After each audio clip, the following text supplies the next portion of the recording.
Donc, je m'appelle Aurélie Levillain et je vais vous présenter une partie de mes travaux sur la prédiction du risque de fracture du fémur métastatique. Ça marchait. Donc, les métastases osseuses se forment lorsque des cellules cancéreuses d'une tumeur primaire, donc par exemple du sein ou du poumon, migrent vers l'os pour former une deuxième tumeur. Et ces cellules cancéreuses vont favoriser soit la résorption, soit la formation osseuse. Et dans notre cas, on s'intéresse principalement au cas où elles favorisent la résorption osseuse, puisque ça va fragiliser l'os et induire un risque de fracture. Donc moi, je m'intéresse au fémur, mais c'est aussi le cas pour les vertèbres sur lesquelles on travaille également. Et il faut savoir que la prise en charge du patient repose sur l'estimation de ce risque de fracture. C'est-à-dire qu'un patient qui a un risque de fracture faible, on lui proposera de continuer le traitement du cancer, tandis qu'un patient avec un risque de fracture élevé se verra proposer une chirurgie préventive. C'est donc primordial d'évaluer avec autant de précision possible ce risque de fracture.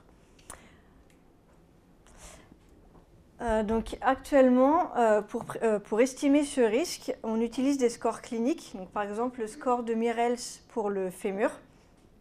Et ce score se base sur des paramètres comme la douleur du patient et des paramètres de la tumeur tels que sa taille, sa localisation et le type.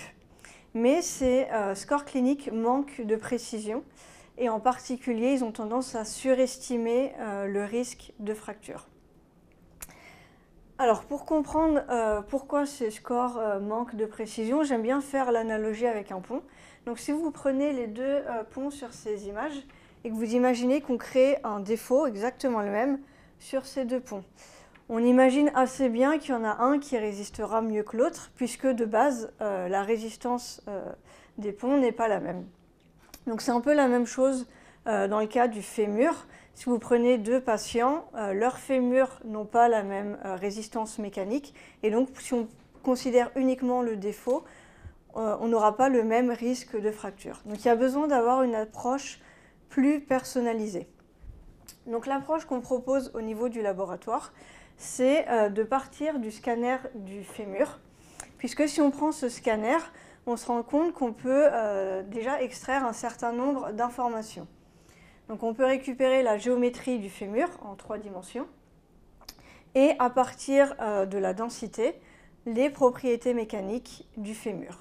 Et donc à partir de ces deux informations-là, on va construire un modèle numérique qui reprend exactement la géométrie du fémur et ses propriétés mécaniques. On va appliquer un chargement qui reprend des activités de la vie quotidienne, comme par exemple la marche. Et à partir d'un critère de rupture, on va déterminer la force à rupture de ce fémur. Alors ça, c'est la méthode générale.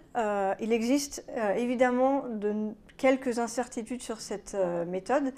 L'une d'entre elles vient de la relation densité-propriété mécanique. Donc ces relations sont établies sur de l'os sain, mais on ne connaît pas les propriétés mécaniques de l'os métastatique. Donc une partie de mon projet vise à caractériser les propriétés mécaniques de l'os métastatique. Alors la première question qu'on s'est posée, c'est comment mesurer les propriétés mécaniques de cet os. Donc pour mesurer les propriétés mécaniques, on peut utiliser un paramètre qui s'appelle le module de Young. Donc plus le module de Young est élevé, plus le matériau est rigide.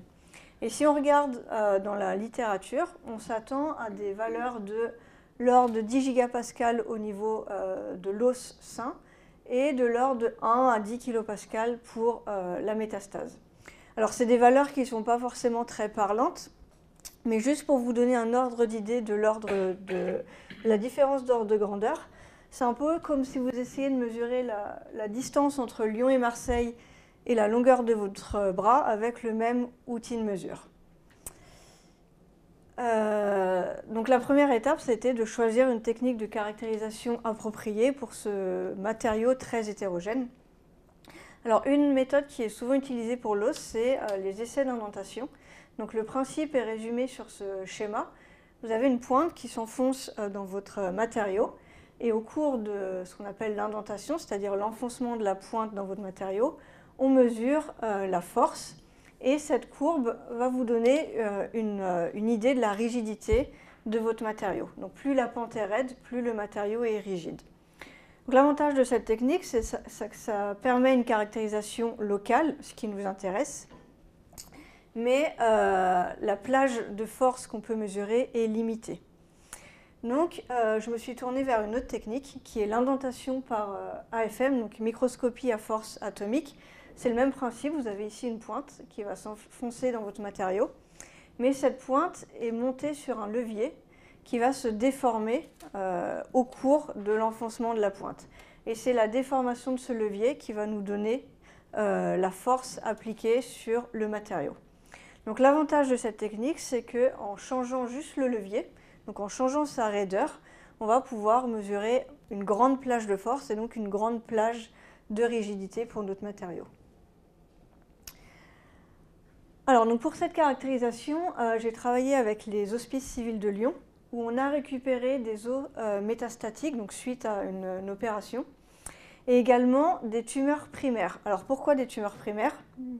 Une question qu'on s'est posée, c'est est-ce que les propriétés mécaniques de cette os métastatique dépendent du type de cancer primaire et est-ce qu'il y a un lien entre les propriétés mécaniques de la tumeur primaire et de la métastase, ce qui permettrait une approche encore plus personnalisée.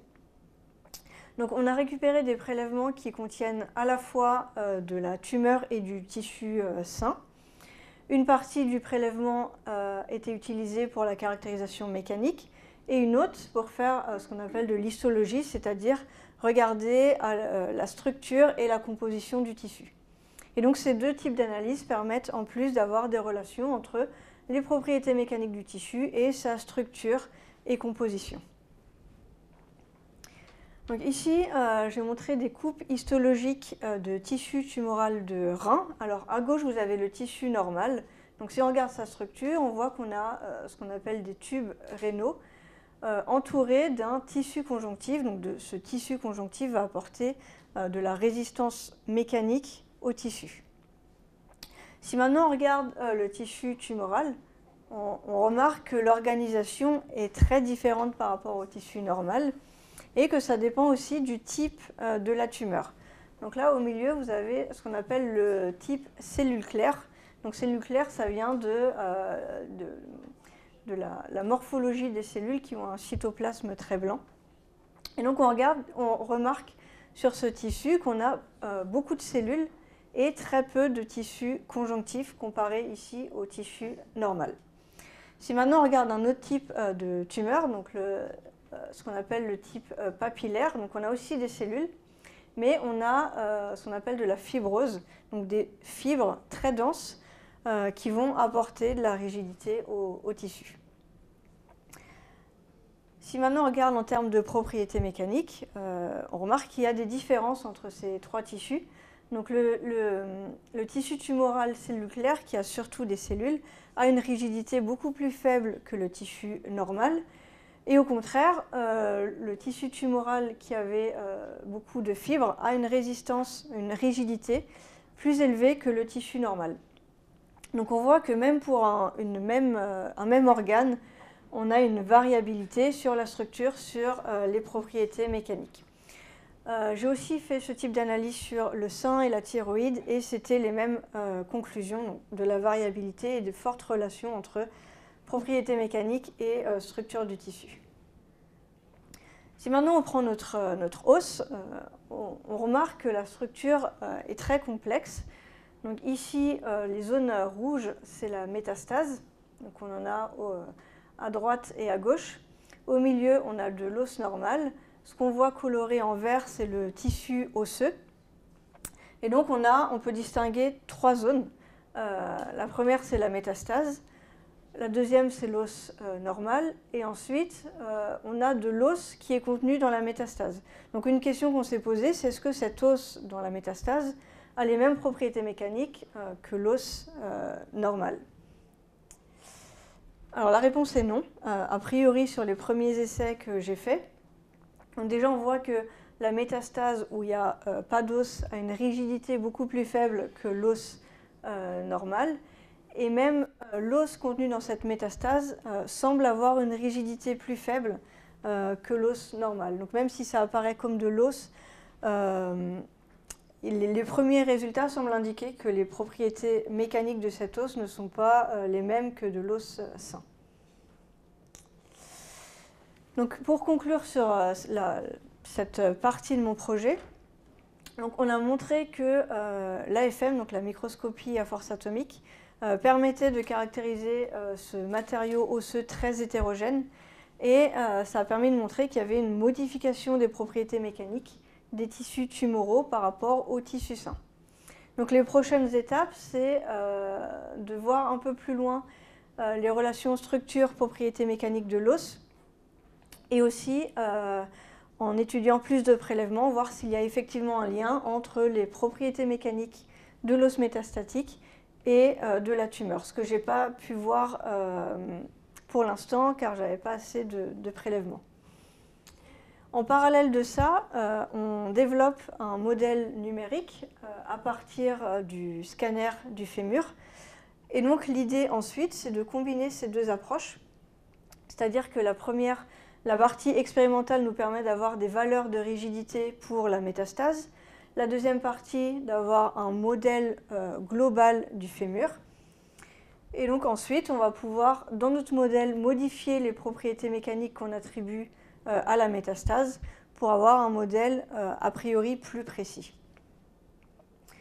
Et donc à terme, l'objectif sera d'avoir un outil d'aide à la décision utilisable en clinique, c'est-à-dire à partir du scanner du patient, qui est déjà effectué dans le cadre du suivi du patient, de faire une simulation de chargement, ce qui va nous donner la force à rupture du fémur, qu'on va ensuite comparer avec des paramètres, des données patients, tels que le poids du patient, pour estimer le risque de fracture et pouvoir choisir le traitement approprié, donc entre le traitement du cancer ou bien une chirurgie en prévention. Donc j'aimerais terminer par remercier les organismes de financement de ce projet et aussi tous les collaborateurs sur ce projet, donc au LIOS, au LBMC, aux hospices civils de Lyon et au niveau du plateau d'imagerie de l'ENS. Et merci à vous pour votre attention.